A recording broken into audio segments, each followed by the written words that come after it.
Kenapa ya si cewek ini kagak ngelapor ke guru kalau matanya rabun? Padahal kalau dia ngelapor ke guru, dia udah pasti bakalan dipindahin duduk ke depan di tempat yang paling dekat sama papan tulis. Singkat cerita, pas gue udah mulai nulis di halaman selanjutnya, kan halaman selanjutnya itu di sebelah kiri, cuy. Nah, si cewek ini duduk di sebelah kanan gua. Otomatis dia makin sulit tuh buat ngeliat catatan gua. Jadi ya gue inisiatif buat ngedepetin meja gua sama meja dia. Langsung gue geser meja gua ke kanan supaya dempet sama dia. Di situ si cewek kagak ngomong apa-apa, tapi dari ekspresi mukanya kelihatan banget kalau dia bingung. Di situ pas posisinya gua masih nulis, gue ngomong gini ke dia, "Udah nampak belum?" Terus si cewek ngejawab, "Udah kok." Setelah itu si cewek ini langsung anteng ngeliatin catatan gua. Tapi seiring berjalannya waktu, si cewek ini kayak makin ngelunjak. Yang awalnya dia nyalin pas gua lagi nulis, sekarang dia malah nunggu gua selesai dulu baru ngenyalin. Dianya sih bilang biar gua kagak repot ngasih celah buat dia biar bisa ngeliat. Iya sih, iya, gua jadi kagak repot. Tapi waktu yang kemakan jadi makin lama. Di situ awalnya gua tolak tawaran si cewek ini, tapi dia malah ngomong, "Santai aja, Ren. Ntar aku yang nganter bukunya. Kok duduk anteng aja di sini?" Di situ gue mikir, iya juga ya. Gue jadi kagak perlu gerak. Tapi nyatanya di luar perkiraan gue. Gue jadi sering diomelin sama guru gara-gara sering ngumpul catatannya belakangan. Tapi aneh ya, si cewek malah kagak diomelin. Alasan guru gue kagak marahin si cewek karena guru gue ngomong harusnya cowok itu lebih sigap, lebih cekatan. Gara-gara kejadian itu, gue jadi gedek parah sama si cewek. Kayak gue jadi kesel sama dia. Kayak nengok muka dia aja udah gedek gue. Jadi gue mutusin tuh buat kagak minjemin catatan gue ke dia. Jadi setiap selesai nyatet yang biasa gue oper buku gue ke si cewek, sekarang gue langsung ngumpulin buku gue ke depan, ke tempat si guru. Si cewek langsung ngomong tuh, "Kok gitu sih, Red?" Terus gue ngejawab, "Buku-buku aku kok." Terus si cewek itu kayak ngambek gitu. Di situ gue ngomong dalam hati, anjing nih orang play victim banget. Tapi apesnya play victim dia betul-betul yang bekerja ke gue. Gue ngomong kayak gitu karena dia berhasil ngebuat gue ngerasa kasihan ke dia. Jadi gue mutusin buat balik ke meja guru dan gue minta lagi buku catatan gue sama guru yang ngajar. Alasan gue pas itu buat dibaca ulang. Pas itu guru gue oke-oke aja dan dia ngembalikin buku gue. Setelah gue dapat balik buku gue pinjemin lah buku itu ke si cewek. Di situ si cewek langsung seneng banget, kelihatan dari mukanya. Gue di situ tiba-tiba kepikiran, kenapa harus minjem catatan gue ya?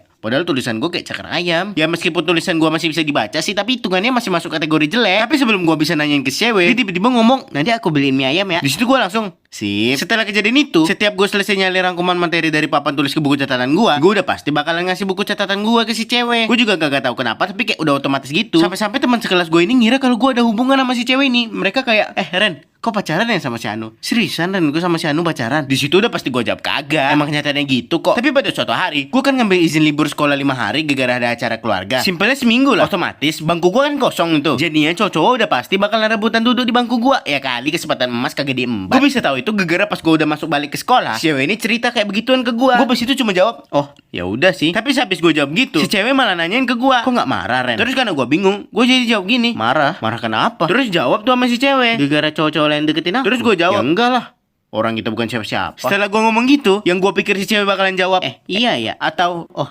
oke." Tapi dia malah ngejawab, "Ya udah, gimana kalau kita jadi siapa-siapa?" Di situ gue langsung bengong. Gue ngerti kok maksud dia apaan, tapi gue kagak mau kepedean. Jadi gue pastiin dong, gue tanyain ke dia maksudnya. Terus dia jawab, "Kalau rame lanjut part 2."